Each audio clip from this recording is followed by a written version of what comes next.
Well, good morning, everyone, and I hope you hear me okay with the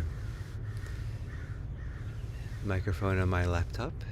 So here I am at Spirit Rock, these wonderful rolling grasslands, oak grasslands, that the retreat center in Marin County, California. I'm here teaching a retreat with about 100 people, with a few wonderful teachers that my friends. So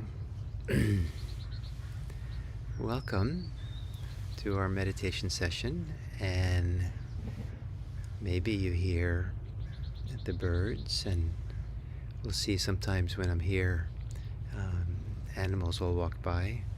Yesterday there was a big, healthy looking, beautiful looking coyote up here walking by in the hills. So I'll offer you a kind of a simile analogy.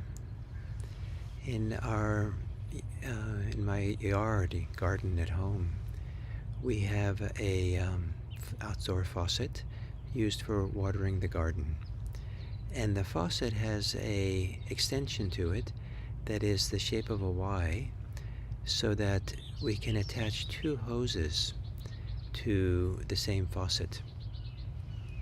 And then the Y has a valve, and you can move the valve back and forth between one or the two arms of the Y, depending which hose you want to have water in. Or you can also put it in the middle position, and some water goes into both hoses. So in the same way, so whatever part of the garden we want to water, we turn the valve one way or the other. So in the same way, for our meditation, we have something that's water-like, and it is, ordinarily I think of it as awareness, our attention, and in the jhanas, it's the meditative joy and happiness that comes from the practice. But it begins with awareness. That awareness, attention, is a kind of a water that waters, that feeds, that nourishes whatever it flows into. So if you're watering worry, worry grows. If you're watering desires grow. If you're watering resentment, resentment grows. It matters where your attention goes, where your focus goes, where your mental involvement goes. And it helps if we can turn that valve inside. So this wonderful resource that we have, attention, awareness, can flow and water, feed, nourish something that's really wholesome and good. And the ancient tradition in Buddhism is to do that with meditation, mindfulness of breathing. And so there's a kind of a non-thinking awareness that we pour into the body, settle into the body, and we water with awareness the goodness of just simply breathing. And as we breathe, there's a second nourishment, and that is as we get absorbed, engaged, fully giving ourselves over to the simplicity of breathing, then there starts to be the nourishment of well-being, a joy, happiness, a delight that comes from the absorption, that comes from the full engagement in what we're doing. And of course, it's a little bit more difficult to do it with something as simple as breathing than it is to do it with a really good book we're reading, or great craft we're doing, or sport we're playing.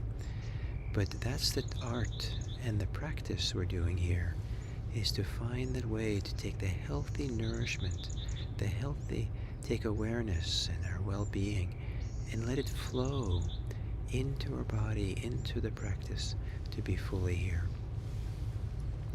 So to assume a meditation posture, and for today, you might want to emphasize a posture that has as little discomfort in it as possible. So if you normally sit with knee pain or back pain, maybe for today, assume a posture that lessens that as much as possible.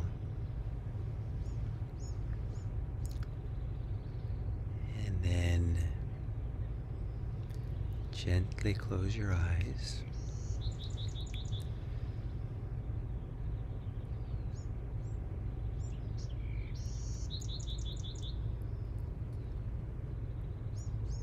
And to take a few long, slow, deep breaths. Beginning to turn the flow of awareness into the body, out of thinking, where many people spend much of the day.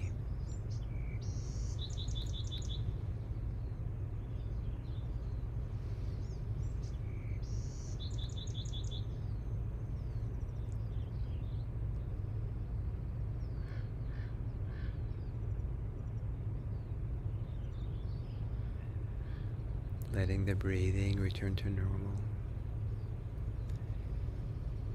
And investigate the body breathing. Investigate how breathing is occurring in your body at this moment. What moves in your body?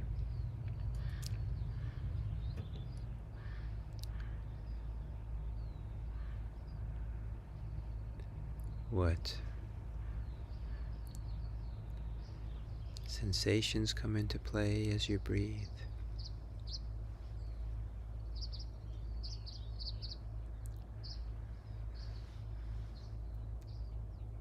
What is the nature,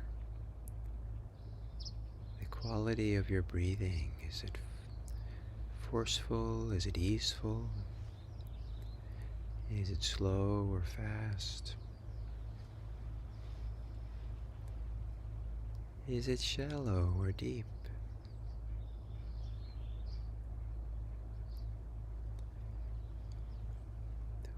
Whatever it is, just notice it. Note it, how it is for you.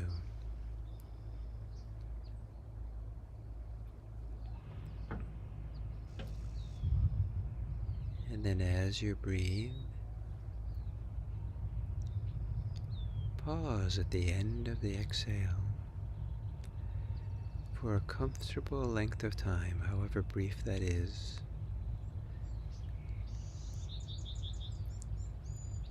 so that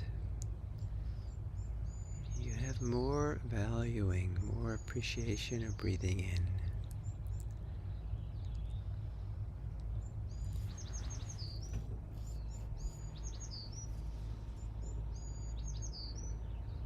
The same with the top of the inhale.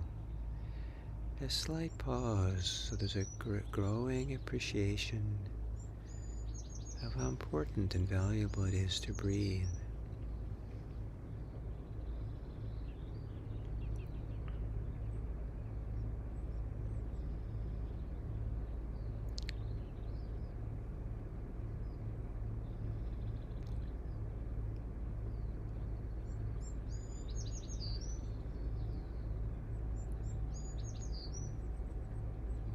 As you exhale, softening your body, relaxing.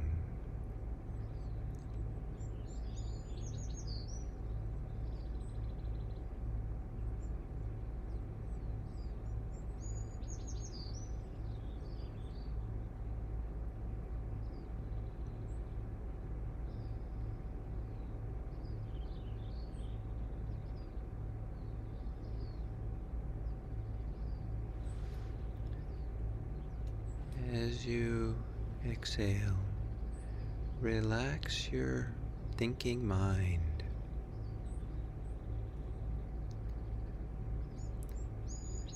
Soften in the mind that thinks.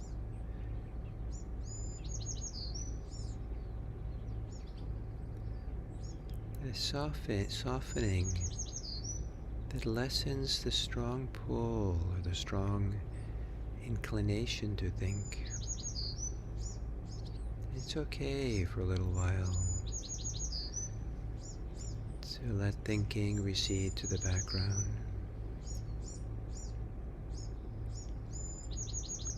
And turning your attention now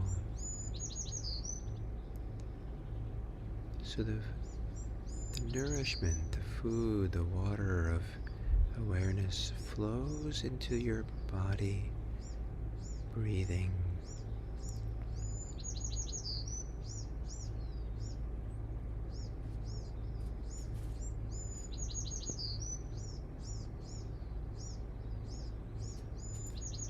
Almost as if with every breath, in-breath and out-breath, the water is filling, the water of awareness is filling your torso, filling your body, gently, softly.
And as you're sitting here, breathing, aware of the body breathing, feel in your body, feel in your breathing, whatever is pleasant, whatever is enjoyable.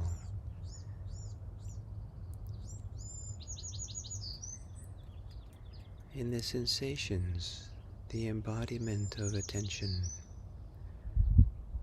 where is the pleasure of that? Maybe there's a degree of calm,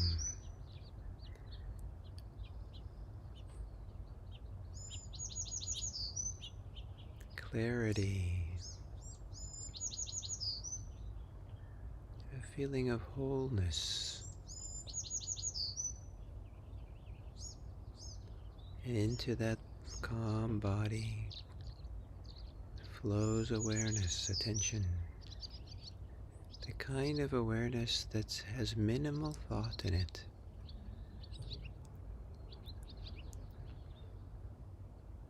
A sensing, a feeling, an observing.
And as you're sitting here, sensitive to your inner experience,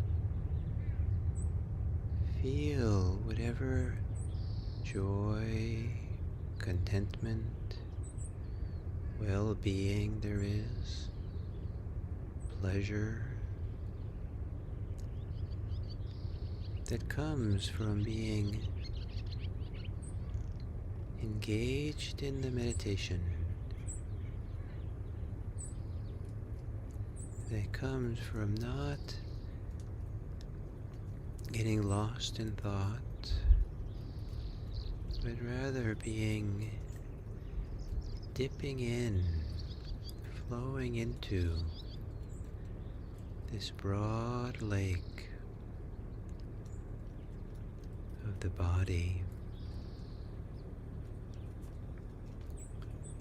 with an inner wellspring of maybe subtle well-being, joy and happiness.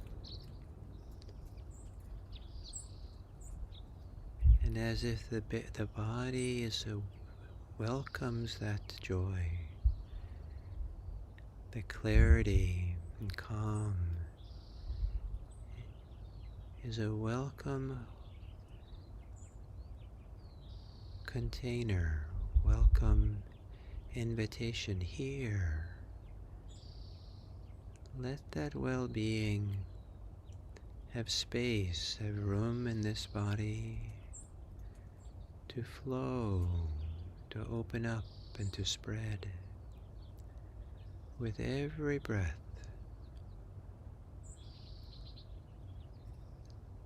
Whatever well-being there is spreads through the body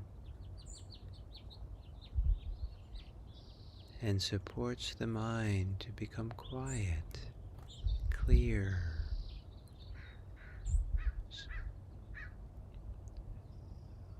without being crowded with thinking. The clear space has more room for well-being.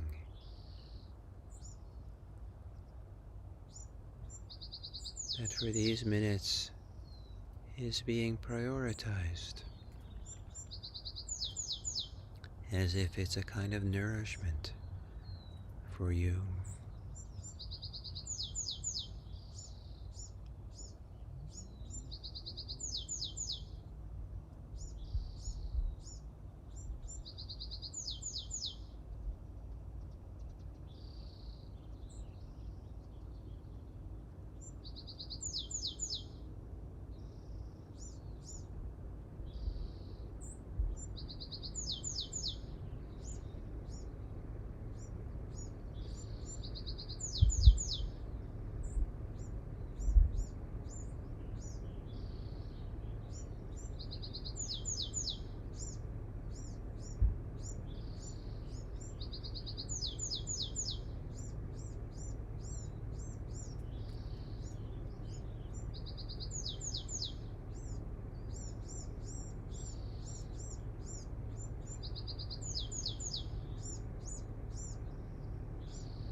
may be a soft, gentle current of flowing wellness, happiness, contentment, flowing in the body, and with every breath, giving more room for well-being to flow, coziness, sweetness to flow through your body, spreading into the arms, the legs,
there can be a feedback loop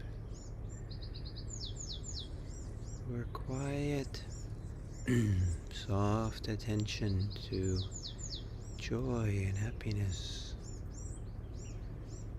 supports the joy and happiness to grow, which in return supports the interest to stay there with it, to breathe with it. And slowly, gently, the absorption in the meditation, the absorption in the pleasure, and the pleasure of the joy and happiness grow together.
And then as we come to the end of this sitting,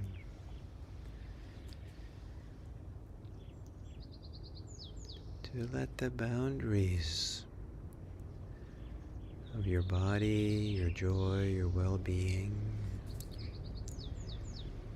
flow beyond your body, or let the joy and the happiness flow beyond any sense of boundaries to self. Like the breath, the air comes into your body and leaves and spreads out into the world. So, let your joy, your happiness, whenever you have it, not be something you hold on to for yourself, but something that is the condition, the cause for you to be friendly to others. That you meet people carrying your joy, your well-being, that it's the medium through which you see people, through which you speak with people. Those times when you feel happiness, let it be something that spreads into the world. May it be that this practice we're doing together causes each of us to improve the lives of people around us today with small acts of kindness, small acts of joy, of appreciation, respect. May it be that this meditation we do serves the world so that all beings may be happy, all beings may be safe, all beings may be peaceful, and all beings may be safe, may be happy and free. So thank you. I'm sitting here in the hills of Marin County without a bell. So I will bow to all of you, and that bow will be the end of the meditation. Thank you.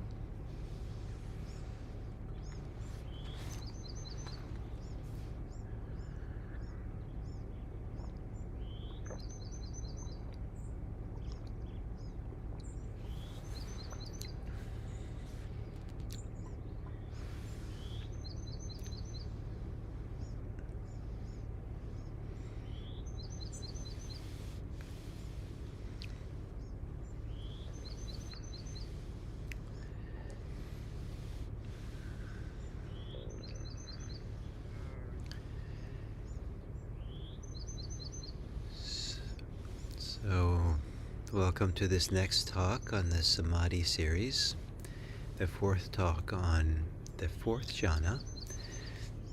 And some people call jhana, just call it jhana. Some people call it absorptions. Some people call it immersions. Some people have in the past, many years ago, they used to call it trances when they didn't quite know what it was. And they're states of wholeness, of unification, where we're not divided with ourselves. We're not distracted, or our attention is not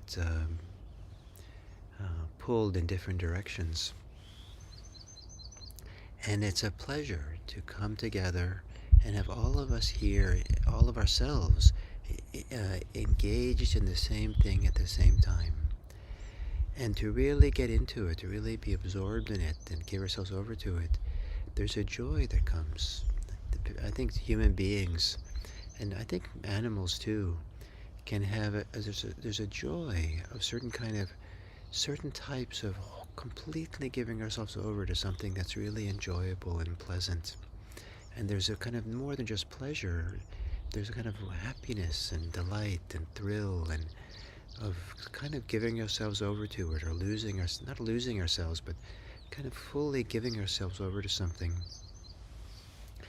And I think I told this story sometime recently, but that many years ago I came out onto the street. It was raining, and there was a car across the street where there was a little bird that was sliding down the windshield of the car, the wet windshield in the rain, and then flying up to the top of the windshield and sliding down again over and over again, around and around.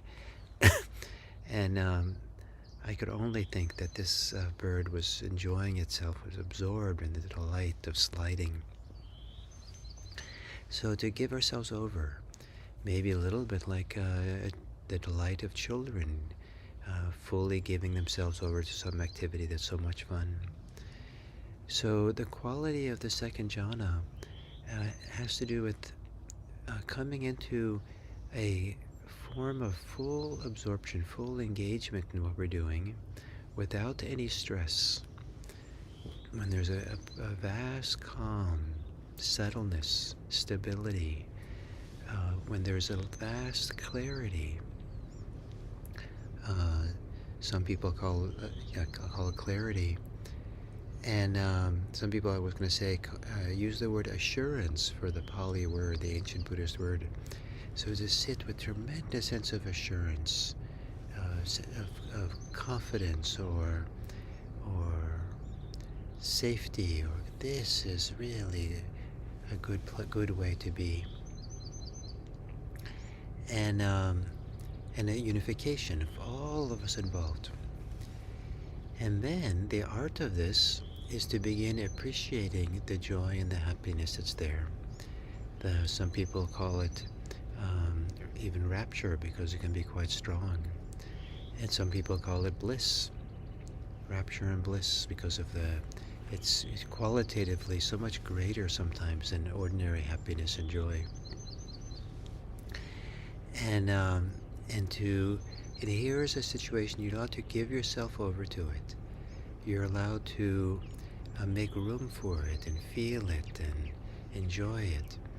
And there's an art in deep meditation to begin not holding on to the joy, not that being attached to it, but to make room for it, to with the breathing, perhaps massaging it more or allowing it to flow.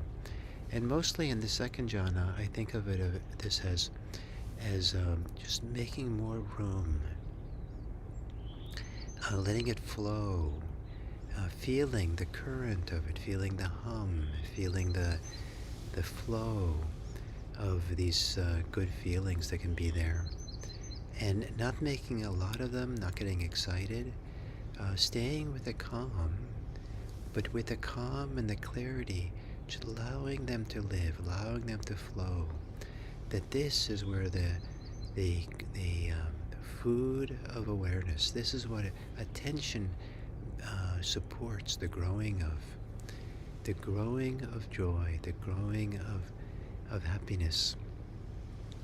And now the classic instructions are to let it pervade, suffuse, permeate, spread throughout the body.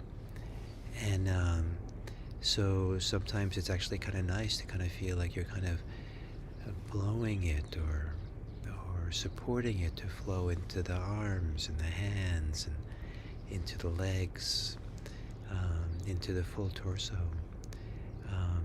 And at times when there doesn't seem to be any boundaries to the body, to just feel like it's just kind of radiating in all directions, front and back and everything.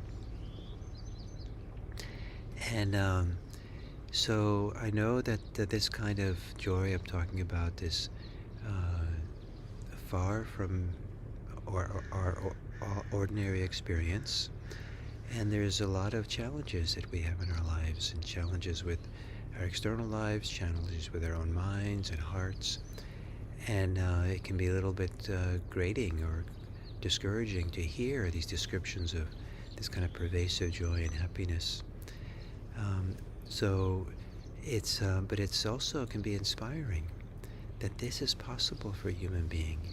We can put aside all our ordinary concerns and get refreshed, get renewed, get settled. so that eventually we can do a deeper work of insight, deeper work of really seeing clearly to the depths of our hearts, where suffering is and where freedom is. And that's the overall purpose for this joy and happiness. It's not just for this meditative joy and happiness for its own sake. And some people get a little bit quite sidetracked by it, by just getting addicted to it and just want to have this over and over again. But it's important to see it as a stepping stone to eventually having very deep insight. There's a purification, there's a clarification that goes on with this. There's a healing that goes on by allowing ourselves to feel this kind of joy and happiness. And it's good to take, if one drops into these kind of jhana states, it's good to take one's time with it. Ordinarily, people will often get quite excited by these wonderful states, and they pop right out. They start thinking how wonderful it is, and they get distracted almost by their excitement. But the idea is to become familiar with them. Don't be in a hurry to go through them. Don't be in a hurry to strengthen them. But gently get to know them, feel them, become familiar with them, and let the joy and the happiness nourish you, support you, guide you, feel it well. This is a time in life, in these states, when this joy and happiness is there, you have complete permission in meditation to experience up to the point of ecstasy, to experience the joy, the happiness, and maybe even you can support that process by making a half smile, and or you can maybe feel that the joy and the happiness wants a half smile, and you can smile with the practice as you do it. And then if you go into these kind of deeper states of well-being, then you can, it's valuable to come out of these meditations slowly. Try not to be in a situation where you have to pop out and get to work or do something quickly, but come out slowly, and so you stay closely connected, as if you're allowing something to still work you. You're receiving the goodness of it, the blessings of it somehow, or you're reconditioning yourself in a deep way. And maybe get up and start doing simple things. In the morning, maybe you can get up and make breakfast in a simple, relaxed way that kind of goes along with the general tenor, the general feeling of how it felt in the meditation. And if you don't feel this kind of deep happiness and joy, that's fine. Mostly meditators don't feel it, but from time to time they come, and I'm hoping that you'll have a greater appreciation and readiness to practice with it through these teachings here. So thank you very much, and I'll be here tomorrow again at Spirit Rock, and next week the first 3 days.